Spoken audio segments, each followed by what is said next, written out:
الحمد للہ رب العالمین وبہ استعین واشہد ان لا الہ الا اللہ وحدہ لا شریک لہ واشہد ان محمدا عبدہ ورسولہ اما بعد۔ میرے सम्मानित दर्शकों और प्रिय विद्यार्थियों, आज की सभा में हम इंशाअल्लाह ताला मैयत को नहलाने के नियम को प्रस्तुत करेंगे और उसके संबंध में चर्चा करेंगे कि इस्लाम हमें क्या नियम सिखलाता है। जब किसी व्यक्ति की मृत्यु हो जाए तो ऐसी स्थिति में कुछ मुसलमानों के लिए ये अनिवार्य हो जाता है कि जितनी जल्दी हो सके उसको नहलाएं और उसको दफन करें। नहलाने में जल्दी करना और नहलाना अनिवार्य है, इसका प्रमाण अल्लाह के संदेष्टा मोहम्मद सल्लल्लाहु अलैहि वाला आलिहि वसल्लम का ये आदेश है जो हदीस में आया है। आपने कहा इग़सिलूहु बिमाइन व सिद्र, मैयत के मरने के बाद आपने कहा इसे नहलाओ, इसे गुस्ल दो, इसे स्नान कराओ पानी से और बैरी के पत्ते का मिश्रण करके। और इसी प्रकार आप अल्लाह के संदेष्टा मोहम्मद सल्लल्लाहु अलैहि वसल्लम की सुपुत्री ज़ैनब रदियल्लाहु अन्हा की जब मृत्यु हुई तो आप सल्लल्लाहु अलैहि वसल्लम ने कहा इग़सिलनहा सलासन औ खमसन औ सबअन औ अक्सर मिन ज़ालिक, कि इनको नहलाओ 3 बार या 5 बार या 7 बार या इससे अधिक, जैसा तुम्हें ज़रूरत लगे। और मैयत को नहलाते हुए कुछ बातों का ध्यान रखना आवश्यक है, जिसमें से एक ये है कि उसको कम से कम 3 बार नहलाया जाए। अगर नहलाने वाले ये समझते हैं कि 3 बार काफ़ी है, पर्याप्त है, तो ठीक, और अगर आवश्यकता हो तो संख्या को बढ़ा सकते हैं। दूसरी चीज़ कि नहलाने की संख्या वित्र हो, विषम हो, यानी 3 या 5 या 7 या 9, इस प्रकार उसको ख़त्म किया जाए विषम गिनती पर, ओड गिनती पर, वित्र जिसे कहा जाता है। और किसी एक बार पानी में बैरी के पत्ते को मिला करके नहलाया जाए। बैरी के पत्ते का मिश्रण हो, क्योंकि वो सफाई का काम देता है, शुद्धता का काम देता है। यदि बैरी का पत्ता ना हो तो उसके स्थान पर साबुन वगैरह का भी यूज़ किया जा सकता है, उसको भी इस्तेमाल किया जा सकता है। और जब गुस्ल पूरा होने लगे, समाप्त होने लगे, तो अंतिम बार में कुछ सुगंध उसमें मिलाना चाहिए। कपूर मिलाना उत्तम है, श्रेष्ठ है, अच्छा है कि कपूर मिलाया जाए अंतिम बार नहलाते हुए।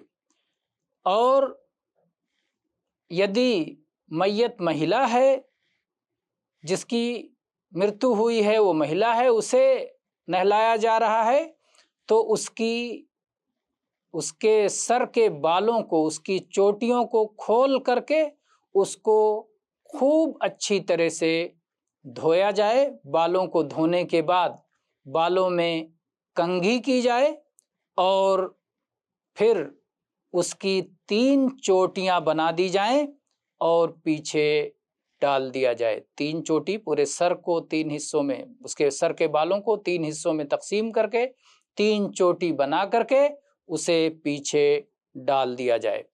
और गुस्ल देना दाहिने ओर से प्रारंभ किया जाए और वज़ू के स्थानों से शुरू किया जाए।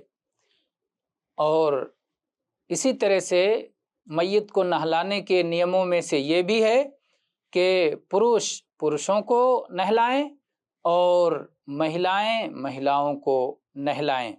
हाँ, कहीं कहीं इससे अलग भी होता है, जिसका बयान आगे करेंगे। इन सारी बातों का प्रमाण उम्मे अतिया रज़ी अल्लाहु अन्हा की वो हदीस है जिसमें वो कहती हैं कि अल्लाह के संदेशता, अल्लाह के पैगंबर मोहम्मद सल्लल्लाहु अलैहि वसल्लम हमारे पास आए, जबकि आपकी सुपुत्री ज़ैनब को हम उनके मरने के बाद नहला रहे थे, तो आपने कहा उन्हें 3 मरतबा या 5 मरतबा या 7 मरतबा या इससे अधिक मरतबा गुस्ल दो अगर तुम्हें ऐसा लगता हो। कहती है मैंने प्रश्न किया कि ताक़दद में, विषम संख्या में, वित्र तादाद में? आप सल्लल्लाहु अलैहि वसल्लम ने उत्तर दिया कि हाँ। और आपने कहा और अंतिम बार कपूर या कुछ कपूर लगाना। और आपने कहा कि जब संपन्न हो जाए नहलाना तो मुझे सूचित करना, मुझे खबर देना। जब नहला चुकना, नहला के काम मुकम्मल हो जाए, संपन्न हो जाए, तो फिर मुझे सूचित करना, खबरदार करना। कहती हैं जब नहलाना पूरा हो गया तो हमने आपको इत्तला दी, आपको सूचना दी। आप सल्लल्लाहु अलैहि वसल्लम ने अपनी लुंगी, अपना तहमद हमको दिया और कहा कि उनके शरीर पर इसे लपेट दो, अंदर इसे लपेट दो। और कहती हैं कि हमने उनके बालों को कंघी करके उसकी 3 चोटियां बनाई और एक रिवायत में है कि बालों को खोला, उसे अच्छी तरह धोया और उसकी 3 चोटियां बनाई और उसके बाद उसे पीछे डाल दिया। और कहती हैं कि अल्लाह के संदेशता मोहम्मद सल्लल्लाहु अलैहि वसल्लम ने हमसे कहा था कि दाएं ओर से शुरू करना और वज़ू के स्थानों से शुरू करना। इस हदीस का उल्लेख इमाम बुखारी, इमाम मुस्लिम और अन्य हदीस के ज्ञानियों ने किया है। और हम ये बार बार कह चुके हैं कि हम जो भी हदीसें आपके सामने प्रस्तुत करते हैं वो सब सिद्ध होती हैं, सही होती हैं। तो ये रहे नहलाने के नियम कि कैसे नहलाया जाए। उसमें से एक चीज़ ये भी है कि बदन पे जो कपड़ा है उस कपड़े को उतार दिया जाए, पूरी तरह से बदन के तमाम कपड़ों को उतार दिया जाए और ऊपर से एक चादर से पर्दा कर लिया जाए और हाथों में कोई कपड़ा पहन करके, कपड़े की थैली हाथ में पहन करके फिर उसके ज़रिए से पूरे बदन को धोया जाए, पूरे बदन को, पूरे शरीर को नहलाया जाए। और इसका प्रमाण आयशा रज़ी अल्लाहु अन्हा की वो हदीस है जिसमें वो कहती हैं कि जब صحابہ رضی اللہ عنہم نے نبی کریم صلی اللہ علیہ وآلہ آلہ وسلم کو آپ کی مرتیو کے بعد، آپ کی وفات کے بعد نہلانا چاہا تو آپس میں کہنے لگے اللہ کی قسم ہمیں نہیں معلوم، کیا جیسے ہم اپنے مردوں کو نہلاتے ہوئے ان کے کپڑے اتار دیتے ہیں، ایسے ہی اللہ کے سندیشٹا محمد صلی اللہ علیہ وسلم کے ساتھ کریں، یا آپ کو آپ کے کپڑوں سمیت غسل دیں؟ کیا کریں سمجھ میں نہیں آ رہا، آپس میں مت بھید ہو گیا، کوئی کہہ رہا تھا کہ کپڑے اتار دیں، کوئی کہہ رہا ہے کپڑوں سمیت آپ کو نہلایا جائے۔ تو اللہ سوامی نے ان پر نیند ڈال دی اور ہر کوئی نیند کے مارے ایسا ہو گیا، ایسی استھتی ہو گئی کہ سب کے داڑھ ان سے سینوں سے لگ گئے، ایسے جیسے نیند کا جھونکا آتا ہے تو آدمی جھک کر کے اس کے داڑھ اس کے سینے سے لگ جاتے ہیں، تو اسی طرح سے ہر ویکتی کی استھتی ہو گئی۔ اور پھر گھر کے ایک کونے سے کسی کی آواز آئی، لیکن آواز دینے والا ادرشیہ تھا، اس کا درشیہ نہیں دکھائی دے رہا تھا، وہ دکھائی نہیں دے رہا تھا، وہ جانتے نہیں تھے کہ کون یہ بول رہا ہے، کہاں سے آواز آ رہی ہے، اور اس میں کہا گیا کہ اللہ کے سندیشٹا محمد صلی اللہ علیہ وسلم کو اس پرکار نہلاؤ کہ آپ کے کپڑے آپ کے شریر پر رہیں، یعنی آپ کو کپڑوں سمیت نہلاؤ۔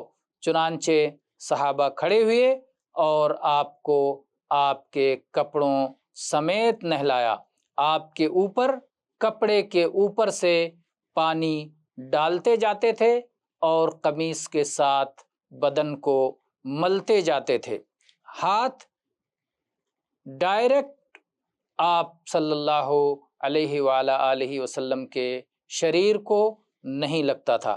عائشہ رضی اللہ عنہ کہتی ہیں لو استقبلت من امری مستدبرت ما غسلہ الا نساؤہ، یدی مجھے وہ چیز پہلے معلوم ہو گئی ہوتی جو بعد میں معلوم ہوئی تو اللہ کے نبی صلی اللہ علیہ وسلم کو آپ کی پتنیوں نے ہی نہلایا ہوتا، لیکن ایسا نہیں ہوا، اور یہ حدیث صحیح ہے، اور اس کا الیکھ امام ابو داؤد، امام حاکم، امام ابن الجارود آدی نے کیا ہے۔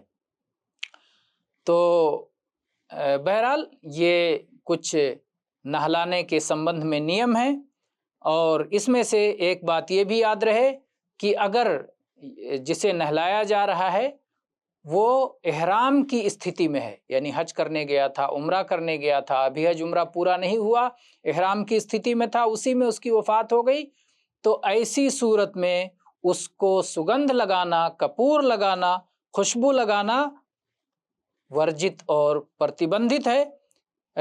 اللہ کے سندیشٹا محمد صلی اللہ علیہ وسلم کی حدیث ہے ایک محرم کے بارے میں، احرام کی حالت میں جس کی وفات ہوئی، کہ اس کو سگندھ نہ لگاؤ، حنوت نہ لگاؤ، خوشبو نہ لگاؤ، کیونکہ قیامت کے دن جب وہ دوبارہ جیے گا، زندہ ہو کر اٹھے گا تو وہ لبیک لبیک پکارتا ہوا کھڑا ہوگا۔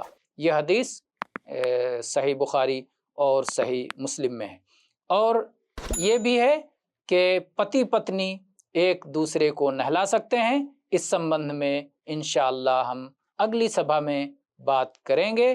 آج کے لیے اتنا ہی، واللہ تعالی اعلم، والحمد للہ رب العالمین۔